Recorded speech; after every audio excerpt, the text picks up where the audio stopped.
You can chase goals, repeat affirmations, and collect techniques. But if your inner field is intoxicated by addictions, unresolved guilt, and chronic distraction, everything turns into effort without traction. Hurry seduces because it promises shortcuts. In practice, it builds a stage where the mind runs and the soul stumbles. The result is always the same: cycles of trying and quitting, spikes of motivation followed by crashes, and a quiet corrosion of confidence. Manifestation doesn't fail for lack of desire. It fails when the structure that should carry the desire is fractured. Before you think about attracting, you need to clean. Before you ask for more, you need to stop the leak. Healing isn't a later chapter. It's the foundation that decides whether the house stands when the wind changes. You didn't stumble here. Something in you refused to keep leaking power while calling it pleasure, purpose, or productivity.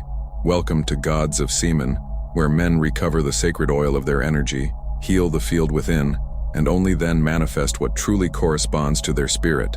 If you feel the modern ache, apathy that numbs, burnout that hollows, anxiety that scatters, drift without a north, compulsions that impersonate intimacy, and the quiet loss of your virile essence, this message is your initiation. Retention as a fast from noise, a return to coherence, a protocol that thickens your inner oil until your yes gains weight and your no holds.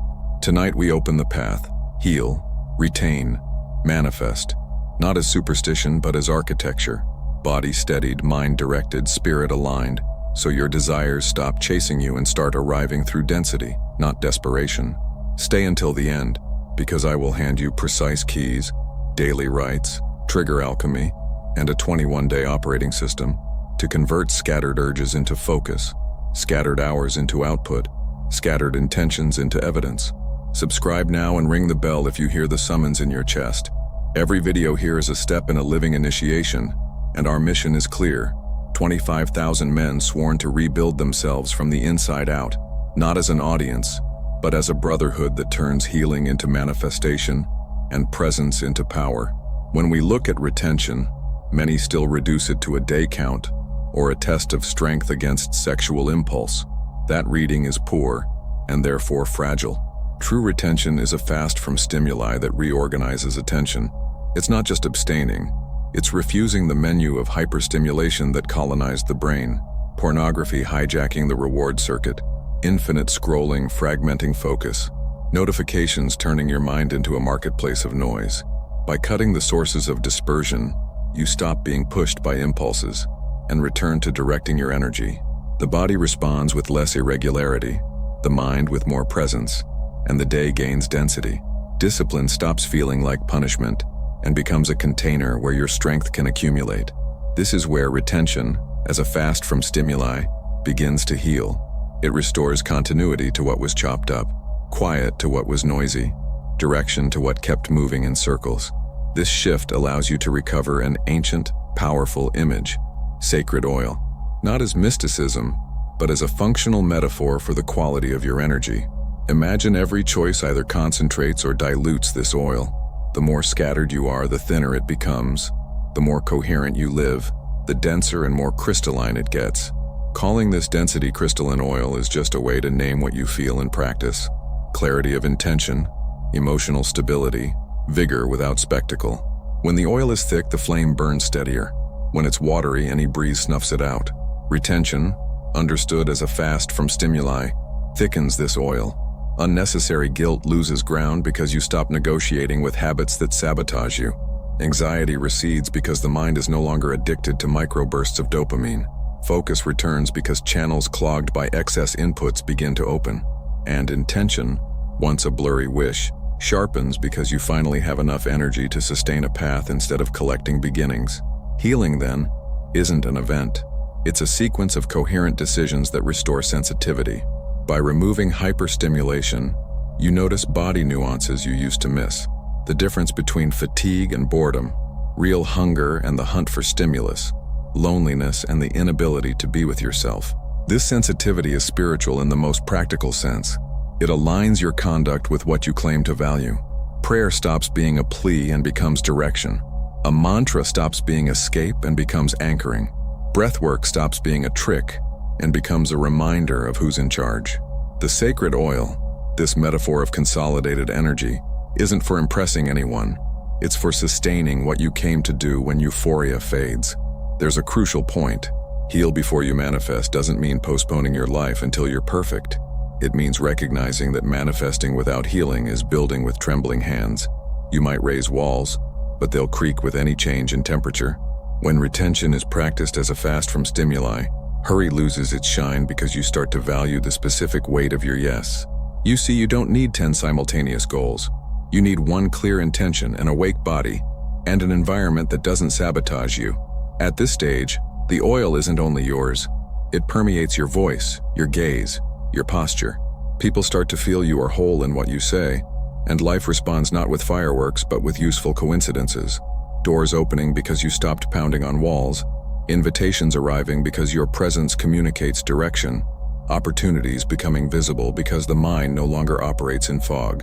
Once this principle sets in, guilt stops steering the process. Instead of measuring worth by days on a calendar, you measure by coherence within 24 hours. Instead of promising forever, you deliver today. Instead of chasing, you strengthen the field that magnetizes. And this is where manifestation stops being a verb separate from healing. Manifesting is healing in motion. It's sacred oil converted into work, relationship, service, creation. What once felt distant comes closer not through speeches, but through density. You don't pull, you sustain. You don't run after, you walk toward. You don't beg, you take position. Practice this way. Retention doesn't make you rigid, it makes you available. It doesn't make you superior, it makes you whole. And it's this wholeness that finally has the strength to attract what corresponds, repel what disperses, and remain when the world speeds up again. The modern conversation around semen retention is loud, visible, and algorithmically amplified, but the clinical literature is small and uneven. Popularity measures sentiment and curiosity, not causality. What we can say with confidence is narrower than what the internet promises. There is limited direct evidence that retention alone produces large, universal biological effects. Where science is clearer is on behaviors that often travel with retention: reducing compulsive pornography use, lowering overall hyperstimulation, improving sleep consistency, training attention, and engaging in regular exercise. These tend to improve mood, focus, and self-regulation in many people.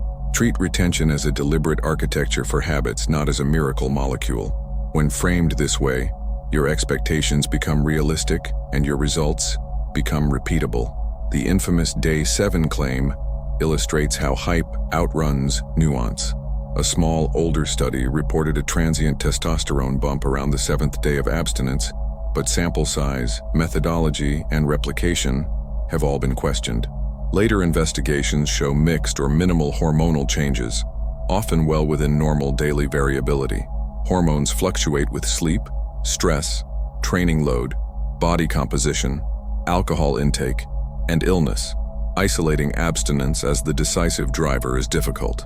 Building your entire practice on a single number sets you up for disappointment and magical thinking.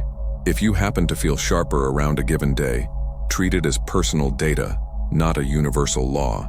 Your physiology is not a headline. It is a system responding to many inputs in parallel. Where does useful consensus begin to form? First, on attention and compulsion. Reducing pornography and novelty-chasing taps directly into the brain's reward circuitry. Fewer high-intensity spikes can lower cue reactivity, making urges less intrusive over time. Second, on executive function. Structured routines, sleep, training, deep work windows, improve prefrontal control, which makes resisting impulses and sustaining goals easier. Third, on mood stability. When you cut chaotic inputs and add predictable effort, you reduce the roller coaster that fuels anxiety and rumination. None of this requires mystical explanations. It is the predictable result of removing friction, lowering noise, and repeating behaviors that compound. A sober view also acknowledges variability. Some will report dramatic shifts in confidence and drive within weeks. Others will notice quieter benefits like better sleep continuity or fewer wasted hours at night. Both are valid. The aim isn't to outperform the internet, it's to outperform your yesterday. If a given tactic, cold showers, breath holds, evening phone fasts, improves your compliance and clarity, it's scientifically meaningful for you. because it increases the probability of desired behaviors happening again. That is how outcomes scale, through adherence, not through exceptional days circled on a calendar. This is your rite of passage. Stored sex. The Code of Raw Masculine Energy delivers 170-plus pages across 8 high-pressure modules with activation phrases to armor your mind, spiritual practices to cleanse your field, and retention rituals that thicken your energy until your yes carries weight and your no holds the line. You enter emptied of dispersion and leave with an operational code of raw masculinity, clarity of purpose, unbreakable focus, and a presence that magnetizes results. Access it now via the link in the description, or pinned comment, and claim the exclusive promotion for the first 10 buyers before the portal closes. Finally, ethics and accuracy matter. Retention is not a substitute for medical care, therapy, or addressing relationship dynamics directly. It can complement them by restoring bandwidth, yet it should not be sold as cure-all. The cleanest framing is behavioral. Retention reduces high-friction stimuli, frees attentional capital, and makes disciplined action easier to execute. From there, any physiological improvements you experience, better energy, steadier mood, perhaps even favorable training adaptations, arrive as downstream effects of living in a more coherent loop. Science does not forbid this practice. It simply narrows the claims to what can be measured reliably. Use that boundary as a feature, not a bug. Build a protocol you can defend with your calendar, not with internet folklore. Healing is not abstract philosophy. It is architecture. We build it layer by layer so the weight of your intention can rest on something solid. Start with the physical because physiology sets the ceiling for discipline. Anchor sleep at 7 to 8 hours with a fixed wake time and a wind down that strips evening stimulation. Screens off 1 hour before bed. Lights dimmed. A short stretch or breath practice to signal shutdown. Train strength 3 to 4 times per week, prioritizing compound lifts and progressive overload. Add a daily walk to drain stress chemistry and keep recovery honest. Step into morning light within an hour of waking to lock your circadian rhythm. Hydrate on waking and salt to taste throughout the day, especially if you train. This is not biohacking for novelty. It is homeostasis by design, smoothing the highs and lows that make urges louder and choices sloppy. The physical layer also demands strategic subtraction. Reduce late caffeine after 2 p.m., so sleep debt stops accumulating. Tighten meal timing to 2 or 3 real meals. Cutting grazing that keeps insulin and attention on a yo-yo. Keep alcohol rare. It taxes sleep architecture and willpower simultaneously. Treat your phone like equipment, not entertainment, especially at night. Each subtraction removes friction you usually try to overpower with motivation. The result is a quieter body that responds to commands instead of bargaining with cravings. With the body steadier, move to the mental layer. Attention engineering. Forget the fantasy of a dopamine detox. The brain is not a toxin reservoir. What matters is training reward prediction, so your system expects payoff from effort, not only from novelty. Build 2 daily deep work blocks of 60 to 120 minutes, front-loaded into the morning where possible. Protect them with a pre-commitment ritual. Clear desk, single task, timer on, notifications off. Pair tasks with small consistent rewards after completion, not during. Use a capture system to park distractions on paper and return to them later, proving to yourself that impulses can be held without being obeyed. Over weeks, this rewires expectation. Effort becomes the reliable path to satisfaction, and impulse spikes lose their veto power.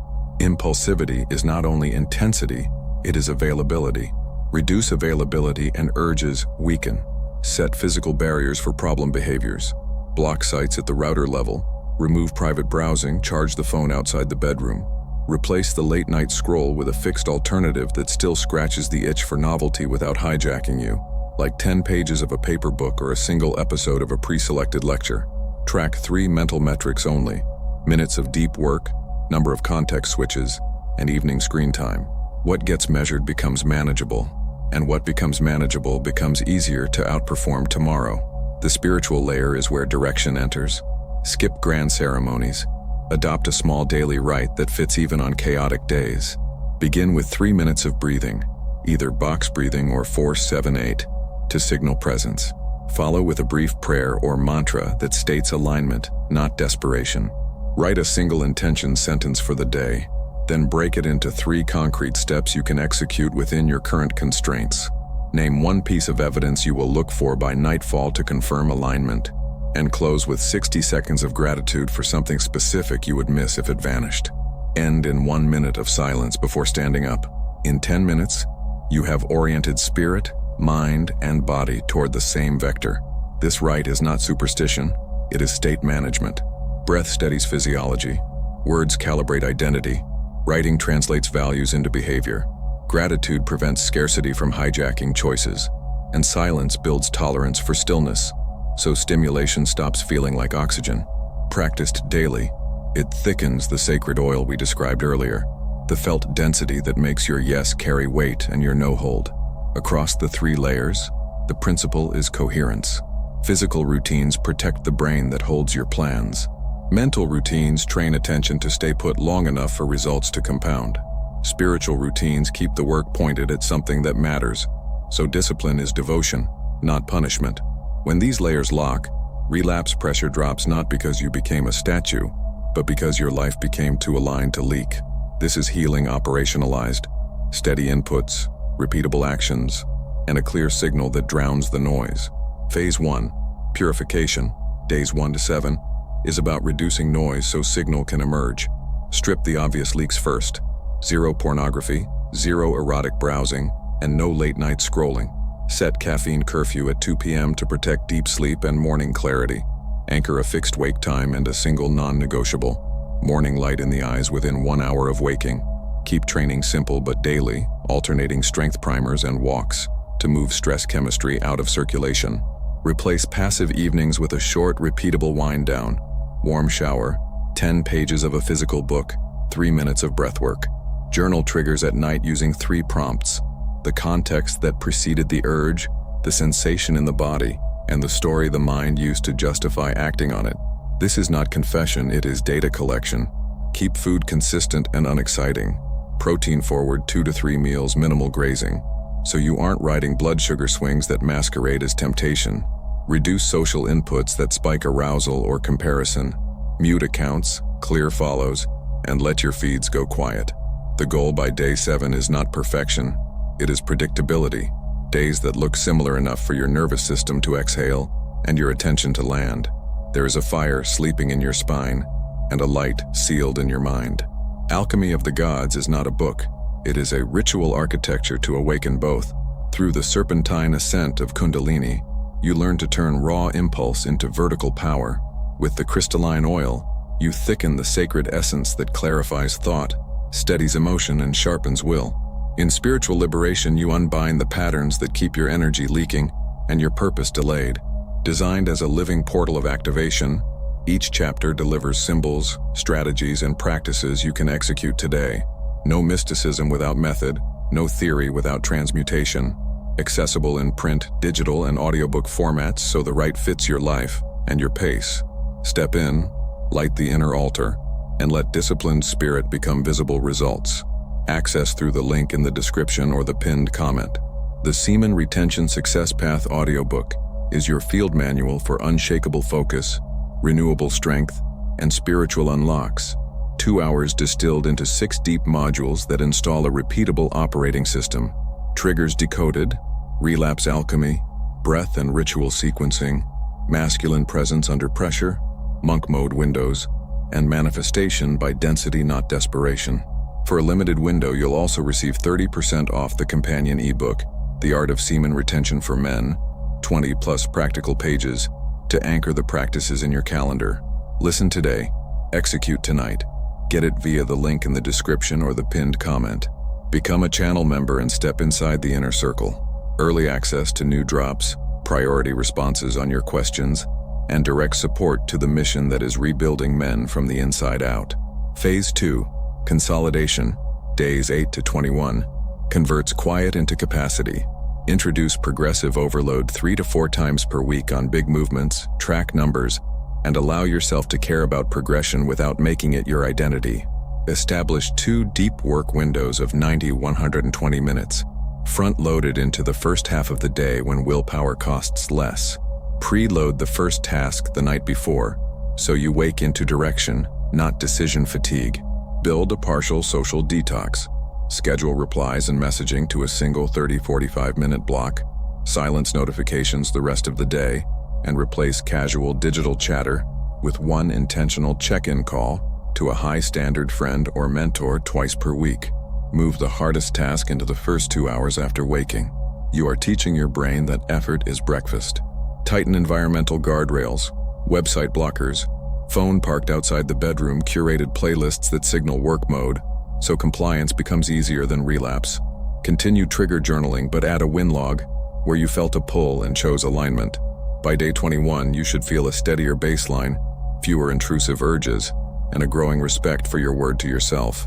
Phase 3, creation, days 22-40. Channel stored energy into a single, visible outcome. Select one project that matters enough to scare you a little, and simple enough to finish in weeks, not months. Write a one-sentence intention and 3 milestones, each with a date. Schedule monk mode windows, 2 to 4 blocks per week of 2 hours each in airplane mode, dedicated solely to this project. Tie your training and nutrition to performance on the project, not aesthetics, so the body serves the build. Introduce purposeful networking. 1 message or meeting per week with someone aligned to the project's direction, prepared and specific, no vague reach-outs. Run a weekly review every 7 days with 4 questions. What compounded, what resisted, what needs subtracting, and what the next visible deliverable is. Keep the spiritual rite small and consistent. Breath, a short prayer or mantra of alignment.